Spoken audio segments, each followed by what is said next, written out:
Hey, what's up everybody? Josh here, and today I want to talk a little bit about the new and rumored Nintendo Fusion. That would be the Nintendo Fusion DS and the Nintendo Fusion Terminal, which supposedly are Nintendo's next-gen consoles that are being developed in tandem, making it the first time they would have done something like that. While it's not uncommon for, console makers to release a system and then immediately begin, work, at least conceptualizing their next system, this has some pretty far-reaching specs, and I just absolutely can't believe a lot of the specs that are being read here. You can actually get the whole list on geekspodcast.com if you want, but I'm going to go ahead and go piece by piece and take a few of the more ridiculous ones that I think absolutely won't happen and why I think that they won't. So let's go ahead and take a look. For starters, let's start with the Fusion DS. It's supposed to have, allegedly, a rumble feature, or at least some kind of a soft vibration feedback, and I absolutely don't think that's possible, simply for the reason that it's not a feature people have been clamoring for. You even have heard anybody say, wow, the Vita sure would have been a great system if it had rumble feedback, but So one, it's not really a feature people are after, and two, it's going to drain battery life. And historically, Nintendo's always had stellar battery life on their handhelds, so I don't see why they'd want to jeopardize that now by adding a feature that nobody really wants. The next one that I'll say about the Fusion DS is a thumbprint scanner with haptic feedback. Again, it's a battery life concern for the haptic feedback piece of it, but as far as the scanner itself, I don't really see the point in including it. Now, I know a lot of people were excited about the iPhone 5S and its inclusion of the thumbprint scanner, and that made a lot of sense, because typically people hold a lot of sensitive information on their phones.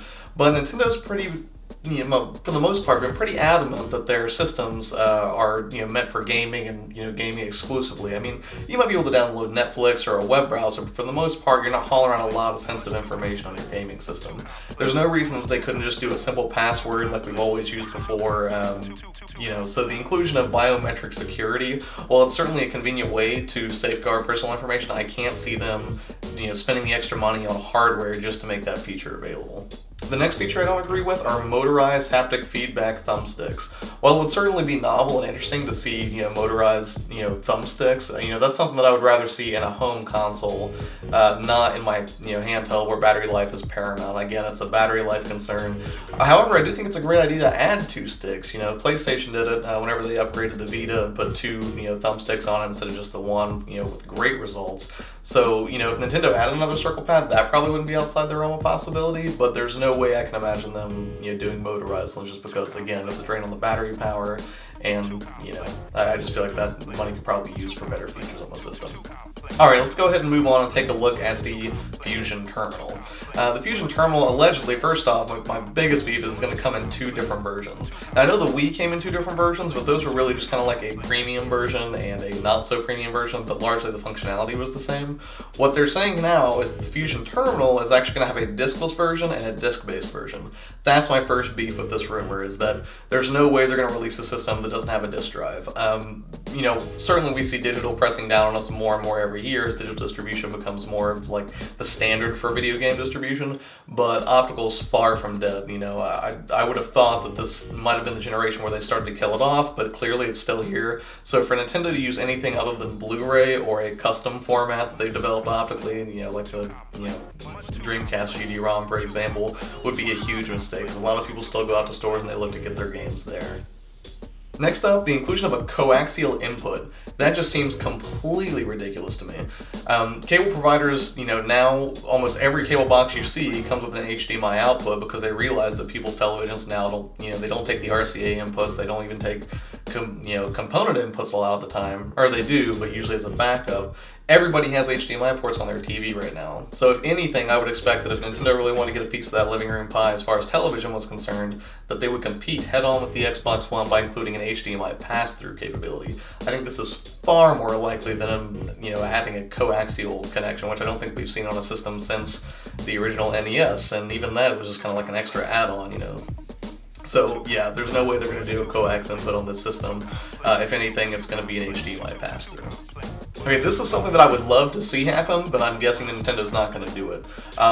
Inductive charging pad that will charge up to 4 devices at once. Allegedly, it's supposed to charge either the Fusion DS or it will charge Wii remotes that have been, you know, created, the Wii Remote Plus with inductive charging. Inductive charging is a really cool concept, but it still needs a lot of work, and right now it's really expensive. And historically, Nintendo has always made a profit on their systems, or if they haven't made a profit, they've kept the margins, you know, very slim and not allowed, you know, they haven't put in so many features that the system becomes very expensive to create.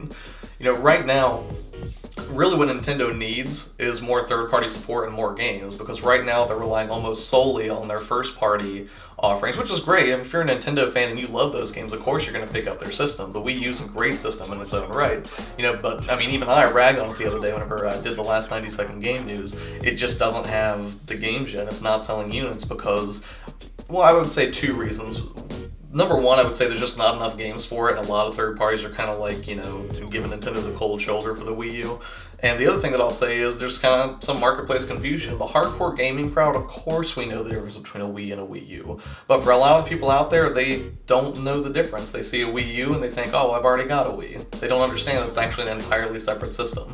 So I think where Nintendo was probably going for some brand recognition there, they probably kind of shot themselves in the foot and, you know, created some confusion in the marketplace. But anyways, those are my thoughts on some of the more fantastical rumored features for the Nintendo Fusion. Please let me know your thoughts below. I'd be very curious to see what you think. If you know, you agree with my points, if you think I'm completely off the mark here, I would love to hear about it. Don't forget to subscribe, always appreciate that, and have an awesome day. See ya.